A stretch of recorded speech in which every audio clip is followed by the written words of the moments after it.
So many thoughts were racing through my mind as I drove to the Daniels home. The Clarks, Adam, the children, Jess. Why was she able to wake up now? What changed? Did I do something? Hell, maybe the ghost let Jess go. Maybe she escaped. Why does this feel too easy?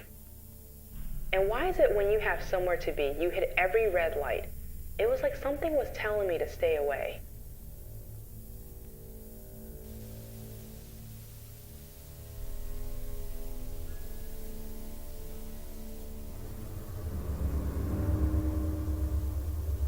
The moment I walked through the front door, I found Mr. Clark pointing a gun in my face. Jess wasn't awake. I was lured here, and I didn't need to guess why. I knew in my heart that this was my fault. We were all going to die.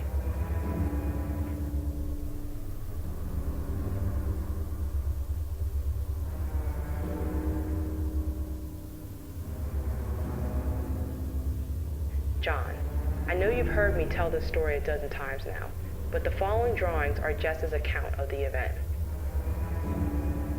Although she was unconscious for the majority of the experience, Jess was incredibly accurate.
John, I knew I only had one shot to survive this.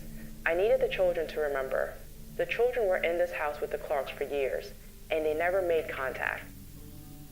I needed the Clarks to confess, admit to the crime, and if my time being a therapist has taught me anything, people want to validate their actions. You just need to know how to ask.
The children ripped the Clarks apart, then dragged every piece back into the shadows. They left nothing, not even blood.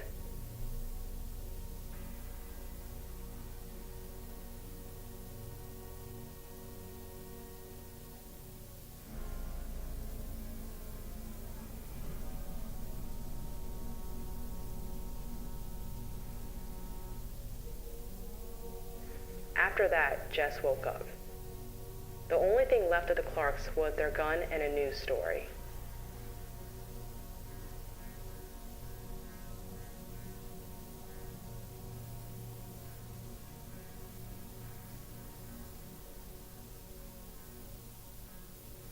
No one will ever know what they did except us, and they will probably always be remembered as the kindly couple who owned the Burger Shack.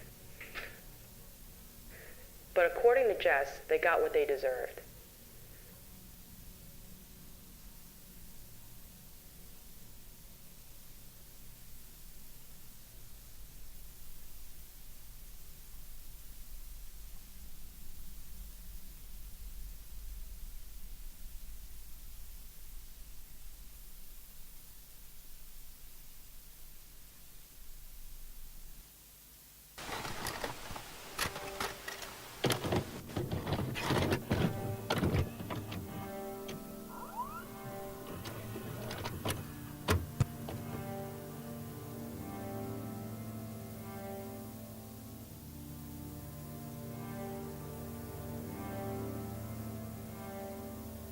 It's been 2 weeks since Jess woke up. Carol said things felt different in the home, brighter. She said it felt like a different house.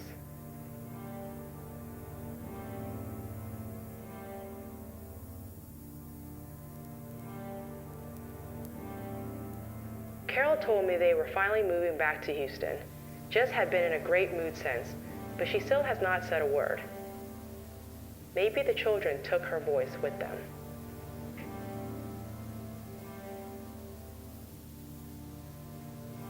So how are you today?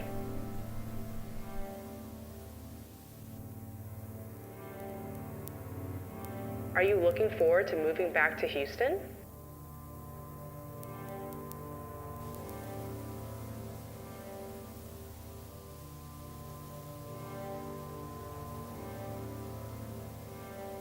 I'm sure he is, Jess.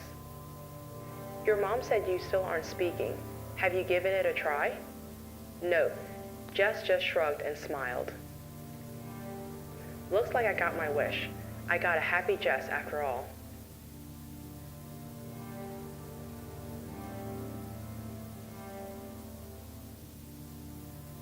Have you seen Maya or the others?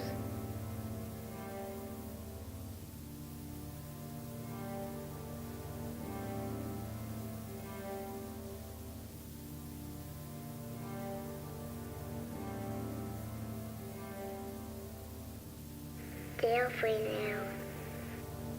No, John. Her little voice was the sweetest sound I've ever heard. We spent the rest of the session playing old board games. We had a good time, and then after we said goodbye.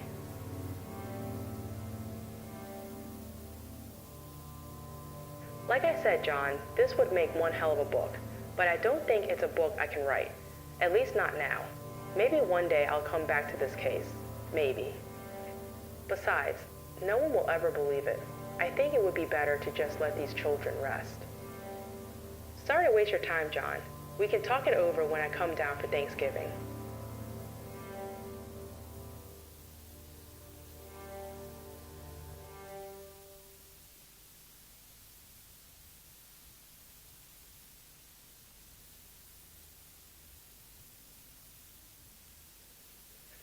It's been 10 years since I've looked at these tapes. I thought about destroying them, but that doesn't feel right. I followed up on Carol, Dean, and Jess. Carol has a job in some accounting firm. She never remarried. Dean went to college. He's studying finance. Jess seems to be happy. She's about to graduate and move to New York for college. Carol says she doesn't remember Maya or the ghost children. Neither her or Dean ever bring it up. And maybe neither should I.